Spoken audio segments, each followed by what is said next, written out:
संख्या में इम्तियाज जलील मुंबई की ओर कूच कर रहे हैं। हमारे साथ खुद इम्तियाज जलील है, उन पर कुछ रामगिरी महाराज ने आरोप लगा, उन पर बात करते हैं। इम्तियाज जी, आपसे जानना चाहेंगे, आप जब कूच कर रहे हैं मुंबई की ओर, तब रामगिरी महाराज का बयान आया है कि आप जो है सियासत कर रहे हैं, विधायक आपको बनना है, लोकसभा चुनाव हार गए, अब विधायक बनना चाहते हैं, इसीलिए आप मोर्चा लेकर निकले।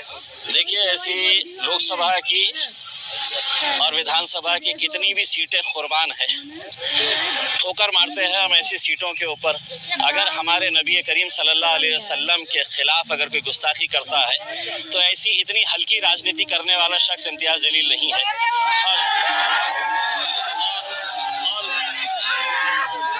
और दूसरी बात यह है कि मुझे राजनीति करने के लिए ये रामगिरी जैसे घटिया लोगों की जरूरत कभी नहीं पड़ेगी इंशाअल्लाह। उसमें मैं मेरे तौर के ऊपर मुझे मेरे जमहूरी इख्तियार है, मैं सिर्फ ये कहना चाह रहा हूँ, ये मुल्क में कायदा है, कानून है और ये संविधान है।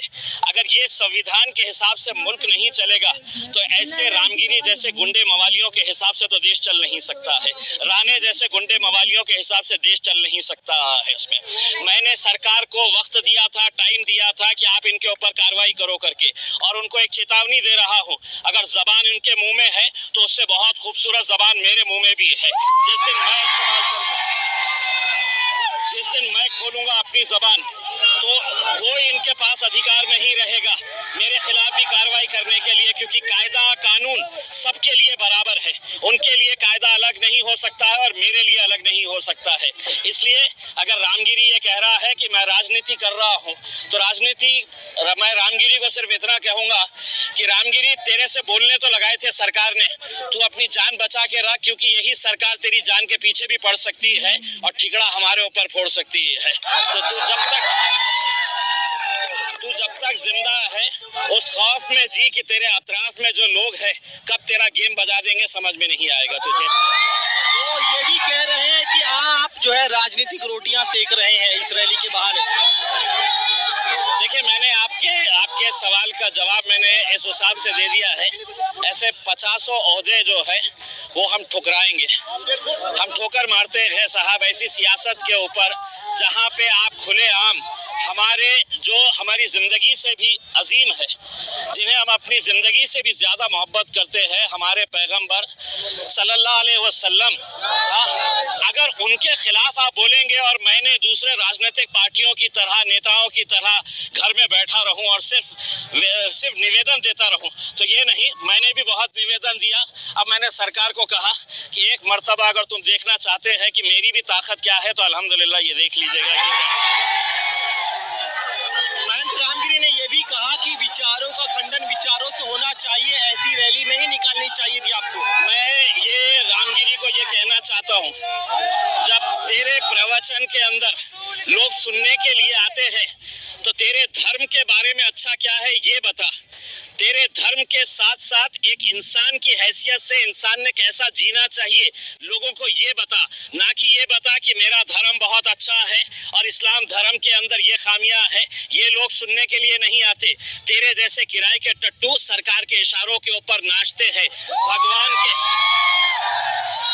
भगवा चोला पहन के कोई भी अपने आप को संत और महंत कह नहीं सकता है।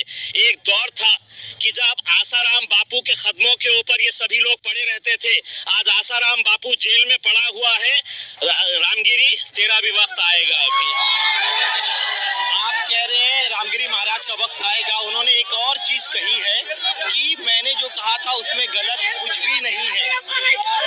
तो मैं उसको चुनौती देता हूँ कि तू वक्त दे, तेरे वक्त के हिसाब से हम आएंगे और हमारे साथ बैठ के चर्चा कर। तेरे जैसे लोग आधी अधूरी जानकारी हासिल करके सिर्फ तेरे को मुख्यमंत्री ने, उप मुख्यमंत्री ने और सरकार ने कहा कि जा तू इस्लाम के बारे में बोल, तू पैगंबर के बारे में बोल, हम तेरी रक्षा बढ़ाएंगे करके। और अब मैं वो रामगिरी को ये कहना चाहता हूँ कि मुख्यमंत्री साहब, इसकी जान बचाइए, इसको Z+ सिक्योरिटी दीजिए, वरना रात में गलती से इसके कमरे में बिल्ली भी घुस आएगी ना तो ये डर के उठ जाएगा कि कौन आया है करके।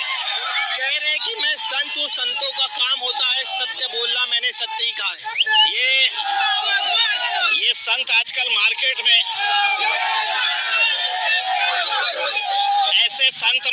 में हर गली के अंदर घूम रहे हैं, भगवा चोला पहनते हैं, अपने आप को संत कहते हैं, महात्मा कहते हैं। असल में ये पैसा कमाने का धंधा ये लोगों ने बना लिए है करके, इनके पास कोई जानकारी नहीं है। अपने धर्म के बारे में बात करो, अपने मजहब के अंदर क्या अच्छा है ये बताओ लोगों को, ना कि तुम किसी दूसरे धर्म का पोस्टमार्टम। और आप क्या समझ रहे हैं कि मेरी जबान मेरे मुंह में नहीं है क्या? मैं नहीं बोल सकता हूँ क्या? किस किस मुद्दे के ऊपर मैं बात कर सकता हूँ? ना तो मेरी तहजीब इसकी इजाजत देती है, ना मेरी संस्कृति इसकी इजाजत देती है, और ना मेरा मजहब इसकी इजाजत देता है। इसीलिए मैं खामोश बैठा हुआ हूँ। आज आपकी तिरंगा रैली के खिलाफ गंगापुर में एक बड़ा हिंदू विराट मोर्चा निकाला गया, जिसमें उनका कहना था कि हम रामगिरी महाराज के समर्थन में मोर्चा निकाल रहे हैं। ये मेरे जितने लोग उतने कोने में खड़े हुए हैं ना, उतने लोग भी तुम्हारे गंगापुर में जमा नहीं हुए हैं जितने मेरे पास आए हुए हैं करके। और ये क्या करे हैं, हिंदुस्तान के जितने भी सेमड़े सामड़े हैं,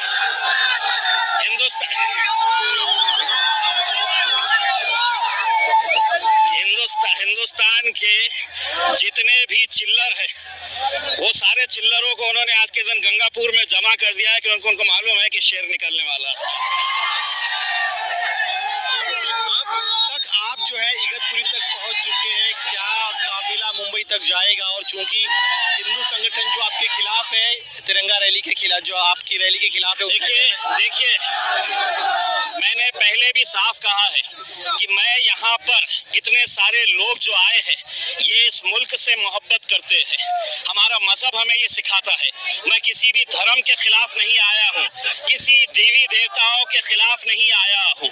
मैं ये कहने के लिए आया सरकार को कि अगर ये रामगिरी के खिलाफ अगर 60 FIRs रजिस्टर हुए हैं, तो किसने पुलिस वालों के हाथ बांध रखे हैं कि इसके ऊपर कार्रवाई करने के लिए? ये नहीं कर रहे हैं। मैंने सरकार को, हुकूमत को, पुलिस को वक्त दिया था, इन्होंने नहीं किया। इस वजह से मजबूरन मुझे यहाँ पर आना पड़ा। लोग कहते थे कि इम्तियाज जलील को तो घर के बाहर भी निकलने नहीं देंगे। अरे अल्हम्दुलिल्लाह 200 किलोमीटर चला आया हो, किसने रुकाया? एक आखिरी सवाल मेरा, उनका कहना है कि आप अदालत जाइए, इस तरह से मोर्चा निकालना उचित नहीं है। अदालत जब जाना है तब जाएंगे, तेरा हिसाब कैसे लेना है हमें भी आता है।